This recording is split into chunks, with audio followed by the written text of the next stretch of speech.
ಅಲ್ಲ, ನೀವೇನ್ ಹೇಳ್ತಾ ಇರೋದು? ಅವ್ರನ್ನ ಹೊರಗಡೆ ಕರೆಸಿ ಅಂತ ನಾನು ಒಳಗೆ ಹೋಗ್ಲಿ ಅಂತಾನೆ.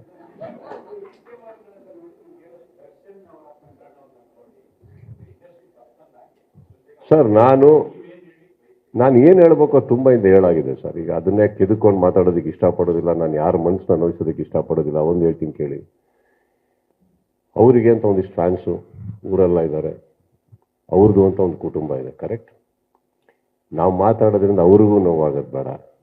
ಮಾತಾಡ್ಬಿಟ್ಟು ಇನ್ನೊಂದು ಕಡೆನೂ ಒಂದು ಫ್ಯಾಮಿಲಿ ಅಂತ ಇದೆ, ಅವ್ರದ್ದು ಅಂತ ಇದೆ, ಅವ್ರಿಗೂ ನೋವು ಕೊಡೋದಕ್ಕೆ ನಾನು ಇಷ್ಟಪಡೋದಿಲ್ಲ. ರಾಜಕೀಯವಾಗಿ ಮಾತಾಡ್ತಾ ಇದ್ದೀನಿ ಅನ್ಕೊಂಬೇಡಿ, ಬಟ್ ಒಂದಂತೂ ಸತ್ಯ ಸರ್, ಈ ದೇಶದಲ್ಲಿದ್ದೀವಿ ಅಂದರೆ ನಿಮಗೆ ಲಾ, ಗವರ್ಮೆಂಟ್, ಸರ್ಕಾರ ಇದ್ಯಾವುದ್ರ ಬಗ್ಗೆ ನಂಬಿಕೆ ಇಲ್ಲದೆ ನಾವು ಇಲ್ಲಿ ಇರೋಕ್ಕಾಗಲ್ಲ. ಪ್ರತಿಯೊಂದನ್ನು ನಂಬಬೇಕಾಗತ್ತೆ, ಪ್ರತಿಯೊಂದನ್ನು